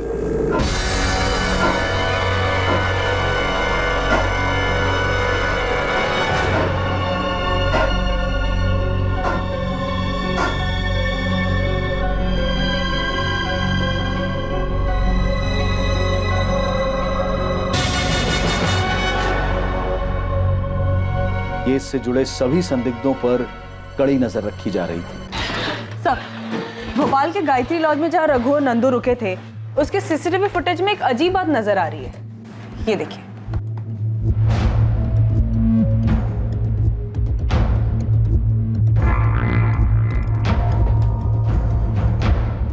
ये तो बादल है, ये अपने किलर से मिल रहा है। शायद बादल ने सुपारी दी। तो फिर खुद बादल क्यों मारा गया? और ये बादल रघु को कैसे जानता था? इतने खतरनाक कातिल से मतलब बादल क्यों मिलेगा? यही सच है विनायक जी, बादल मिला था उससे। ये सब मोहित का ही किया धरा है। मोहित की बातें सुन सुन के आज बादल की ये हालत हुई है। अरे यार कितना टाइम लगाता है, कब से वेट कर रहा हूँ। तो वो मेरे जूते नहीं मिल रहे थे। चल चल। बादल रात में मोहित के घर जाता है, उसे पिक करता है, दोनों साथ में शराब खरीदते हैं और उसके बाद जबुआ तालाब जाते हैं जहां पर पहले से ही रघु और नंदू मोहित का इंतजार कर रहे थे। बादल को यूज किया गया होगा मोहित को झबुआ तालाब लाने के लिए, या फिर शायद बादल भी इस प्लान में शामिल थे। दोनों तालाब पहुंचते हैं और वहां जाने के बाद मोहित को मार दिया जाता है और इस मर्डर के पीछे जो कोई भी है वो बादल को डबल क्रॉस करता है और सुपारी किलर से उसे भी मरवा देता है। मास्टरमाइंड को बादल की जरूरत थी। मास्टरमाइंड ये बात अच्छी तरह से जानता था कि मोहित उसके कहने पर वहां नहीं आएगा। सर मुझे ऐसा लग रहा है कि इन मर्डर्स के मास्टरमाइंड ये रवि और करण है। इन दोनों को बादल की जरूरत इसलिए पड़ी क्योंकि मोहित इन दोनों के कहने पे वहां कभी नहीं आता। तो आप बोल रहे हैं कि हमने बादल को पैसों का लालच दिया और पैसों के लिए उसने मोहित को मरवा दिया, फिर हमने बादल को मरवा दिया। आप बोल क्या रहे हैं सर? वो दोनों बचपन के दोस्त थे। अगर बादल को ऐसा कुछ भी पता होता ना तो सीधा जाके मोहित को बताता। और कोई क्यों मदद लेगा मोहित को मरवाने के लिए बादल की? और बादल क्यों तैयार हो जाता, आप बताइए। बादल के पिता पर काफी कर्जा था, ये बात तुम लोग जानते थे। आप जानते हैं आपके बताने के बाद? इंस्पेक्टर तोमर आ रहे हैं। मेरे बेटे आपके किसी सवाल का जवाब नहीं देंगे जब तक वकील नहीं आ जाता। तो बुला लीजिए, क्योंकि कोर्ट में वकील की भी जरूरत पड़ेगी। यहां पर हमें जो पूछना था वो हमने पूछ लिया, अब आगे की पूछताछ लॉकअप में होगी, वो भी डंडे के साथ।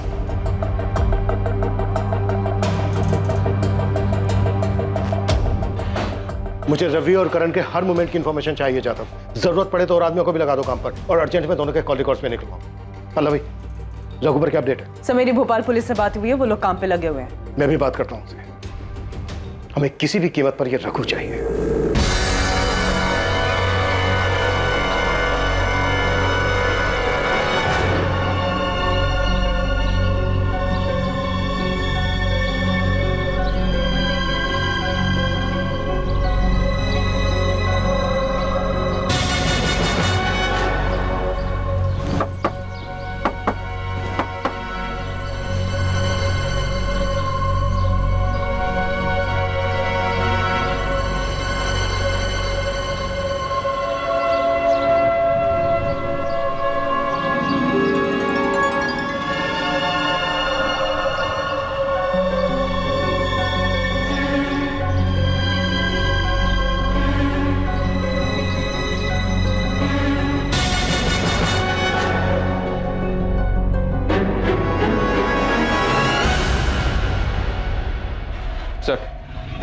सर वो अननोन कॉलर शुभचिंतक, उसने को नई इन्फॉर्मेशन दी है। उसके मुताबिक मोहित का बादल की गर्लफ्रेंड प्रीति से भी अफेयर था। पक्का ही रवि और करण का ही काम है। ये लोग गोल गोल घुमा रहे हैं हमें ताकि हमारा इन पे से ध्यान हट जाए। सर फोन पर तो ऐसा लगा नहीं कि इन तीनों में से किसी ने कॉल किया हो, पर कॉलर जो कोई भी हो, उसकी मोहित और शिखा वाली बात तो सच निकली जो किसी को पता नहीं थी। और चांसेस है कि मोहित और प्रीति वाली बात भी सच हो, शायद इसलिए बादल रघु से मिला हो। फिर बादल क्यों मारा गया? मोहित और प्रीति के अफेयर की वजह से? ये सरासर झूठ है मैडम। मेरा मोहित के साथ कोई अफेयर नहीं है। मैं तो मुश्किल से उससे 2 या 3 बार मिली थी। तो फिर बादल सुपारी किलर से मिला क्यों था? 6 सितंबर को बादल किलर से मिला और 11 सितंबर को दोनों बादल और मोहित मारे गए। तुम्हारी आखिरी बार बादल से कब बात हुई थी? बादल से मेरी आखिरी बात 7 सितंबर को हुई थी। बस कुछ दिनों की बात है प्रीति, मेरा जुगाड़ चल रहा है। पैसों का बंदोबस्त हो जाए, बाबूजी का कर्जा चुका दूं, फिर हम दोनों भाग चलेंगे। से बादल को कहीं से पैसे मिलने वाले थे, लेकिन कहां से, किससे, ये उसने प्रीति को नहीं बताया था।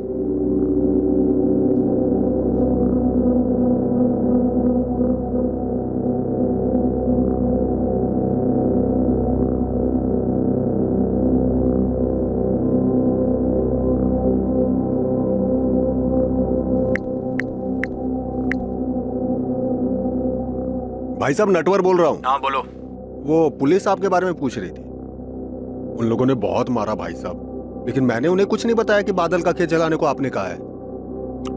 पिछली बार आपने पैसे दिए थे, उससे तो पैर टूटने की भरपाई हो गई, लेकिन भाई साहब पिछले 1 हफ्ते से आपका नाम नहीं बताने की वजह से पूरा शरीर तुड़वा कर आ रहा हूं। अब इसका डबल बोनस तो बनता है ना भाई साहब। कब लेने आओ भाई साहब?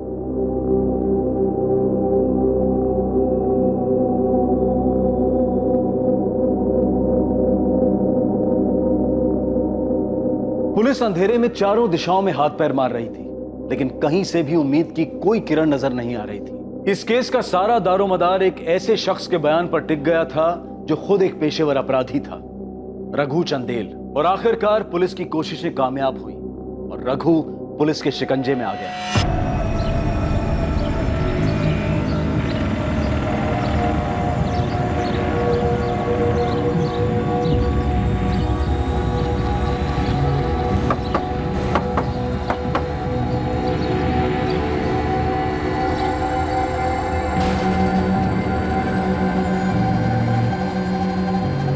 ये है custody transfer paper. Bhopal police से बात हो चुकी है, रघु को जल्द से जल्द देकर आओ। हाँ तोमर साहब बोलिए।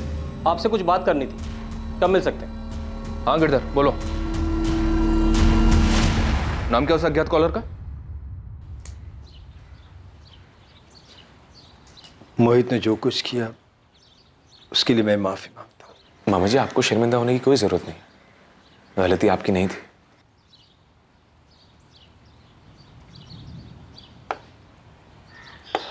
ये लो बेटा। मामा जी आपने सब कुछ सोच समझ लिया है ना? सब कुछ सिर्फ मोहित को देना ठीक रहेगा? बेटा मैं तो चाहता हूं कि रवि और करण को भी कुछ दो, और मोहित को बुरा लगेगा। तेरे जैसा बड़े दिल वाला नहीं है। अजीत, मैं अपनी वसीयत बदलना चाहता हूं। ये है एडवोकेट नवीन शुक्ला, मिस्टर बलवंत चौहान के लॉयर। कुछ सेंसिटिव पता चला तो मैं इनको आपके पास ले आया। देखिए, मैं आपको सब कुछ नहीं बता सकता, क्लाइंट की प्राइवेसी का ख्याल करना होता है। ये मर्डर केस है इसलिए बता रहा हूँ। बलवंत चौहान ने अपनी वसीयत तैयार करके रखी थी जिसमें उन्होंने सब कुछ अपने बेटे मोहित के नाम किया था।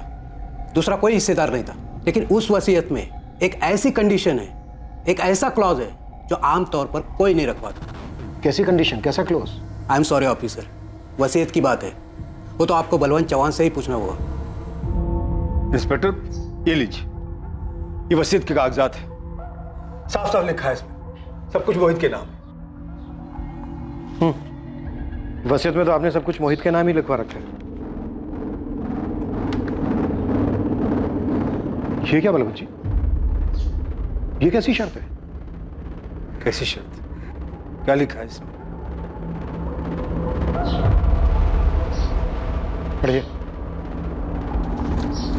अगर मोहित को कुछ हो जाए तो उसकी मौत के बाद मेरा सब कुछ मेरे बहन के पति कैलाश रघुवंशी के नाम कर दिया जाए। बलवंत जी, ये पेपर आपने खुद तैयार करवाए थे या फिर किसी को कहा था पेपर तैयार करवाने के लिए?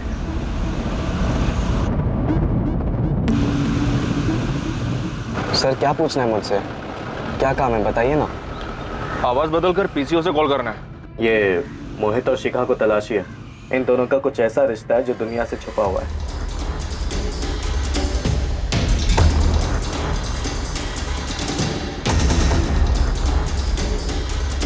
सर मैंने वो कॉल सिर्फ मोहित को बदनाम करने के लिए किया था। उसी ने मेरे भाई को बहकाया था सर, और उसी की वजह से आज बादल घर का कर्जा चुकाने के बजाय एक शादीशुदा लड़की के पीछे पड़ा था, ठीक मोहित की तरह सर। इसलिए तूने अपने ही भाई को मरवा दिया? नहीं सर, मैंने किसी को भी नहीं मरवाया। मैंने सिर्फ फोन करके वो बताया जो मुझे सुनने में आया, और कुछ नहीं। लेकिन मोहित यार अपने भाभी के साथ, हाँ? अजीत को पता चल गया तो? अब सोच के थोड़ी ना किया था, बस हो गया। प्यार तो ऐसे ही होता है ना। और तू अपना देख, प्रीति भी तो शादीशुदा है।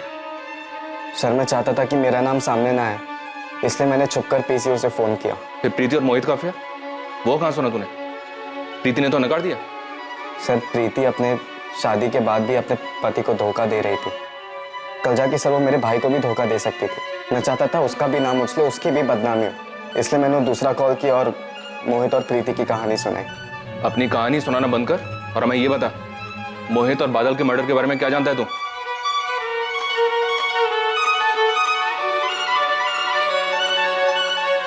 सर वो अज्ञात कॉलर बादल का भाई जय था। जय कह रहा है कि उसने सिर्फ मोहित और प्रीति को बदनाम करने के लिए सब किया। और सर पल्लवी रघु को लेकर आ रही है, उससे तो सब पता चल जाएगा। लेकिन सामने से कोई कुछ नहीं बोल रहा। अब ये रघु ही बताएगा कि कौन किसके साथ क्या करना चाहता है।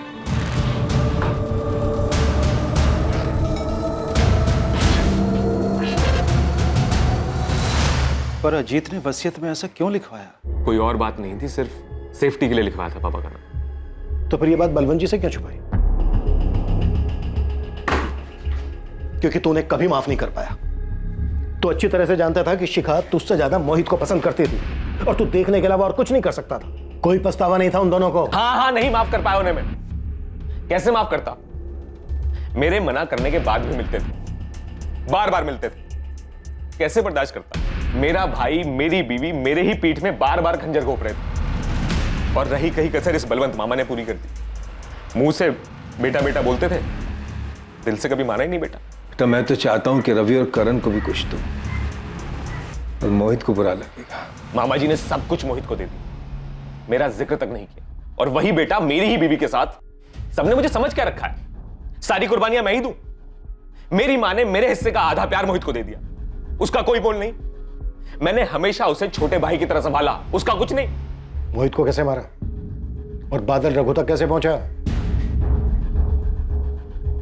हाँ गुप्ता जी, आपको सारी किस्त मिल जाएगी। अब मुझे कुछ और वक्त चाहिए। हाँ वो क्या है ना, कुछ महीने पहले मेरा खेत जल गया था तो इसलिए। हाँ हाँ मैं करता हूँ। हाँ मैं जल्द से जल्द करता हूँ। हाँ हाँ। क्या हुआ, नहीं माने बैंक वाले? नहीं यार, 5 लाख का कर्जा है ना? हाँ। इतना तो मोहित से मांग सकता है। नहीं, दोस्ती के बीच में पैसा नहीं लाना मुझे। तो मैं एक जुगाड़ बताऊं, 5 लाख कमाने का। कैसा जुगाड़? कल मिल मुझसे। कहाँ? झबुआ तालाब के पास। बोल अब, क्या जुगाड़ है? मोहित को जान से मारना है, सब मैं करूंगा, तू बस मेरा साथ दे। क्या बकवास कर रहा है? हाँ? मजाक कर रहा है ना तू? नाटक मत कर। तू अच्छे से जानता है कि मोहित शिखा के साथ क्या कर रहा है। जानता हूं, और ये मानता भी हो कि गलत है। मैंने उसे समझाने की कोशिश की। वो नहीं समझने वाला। देख, मेरे पास सिर्फ एक ही रास्ता है।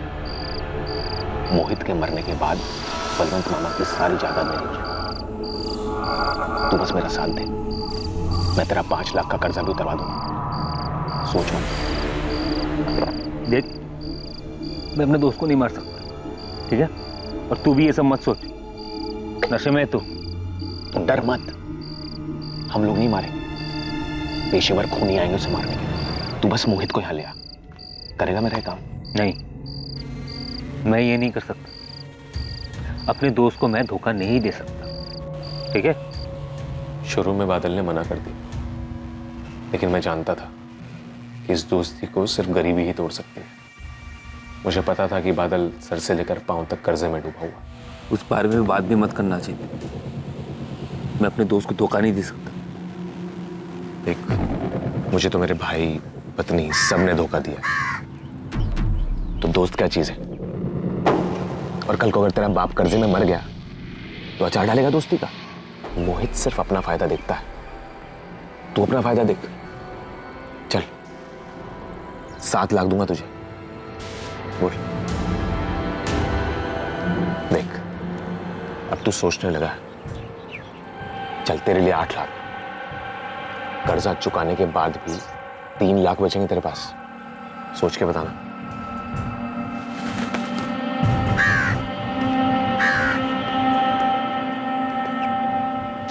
आखिर इतने सालों की पक्की दोस्ती में दरार आ ही गई।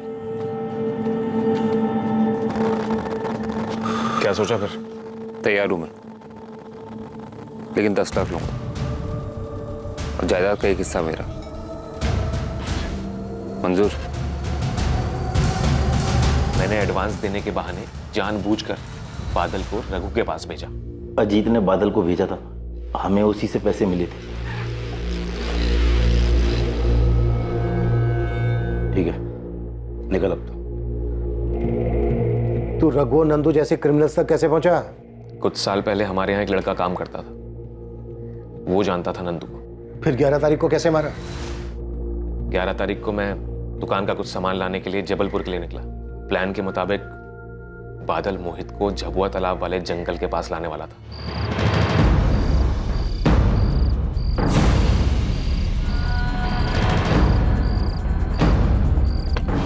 बादल, ये कौन सी जगह है? चल तो सही।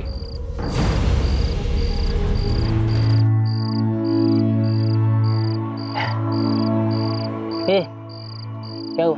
इतना चुप क्यों है? क्या हुआ? मैं बताता हूं क्या हुआ। जीत, तू यहाँ कैसे?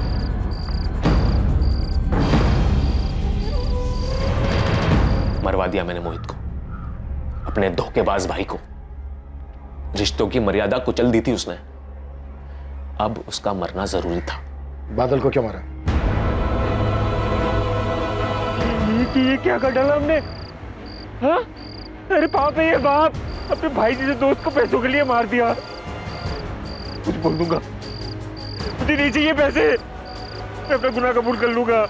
मोहित उठना, मोहित। लाशों को सोमबाग ले जाना और बादल के फोन से मुझे और जय को कॉल करने का मकसद सिर्फ इन्वेस्टिगेशन को गुमराह करना था। तुझे क्या मिला 2-2 जान लेकर? आप नहीं समझेंगे सर। जिसके साथ धोखा होता है ना, वही समझ सकता है बस। धोखा तो तूने भी दिया है अपनी माँ को।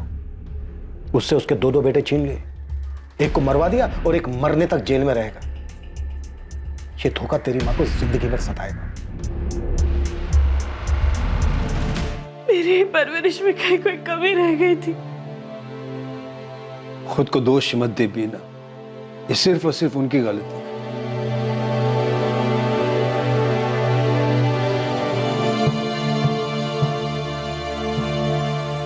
उमेश देख, प्रीति तो कुछ बता नहीं रही है। तू जानता है तो सच से बता, क्या प्रीति का उस लड़के से अफेयर था?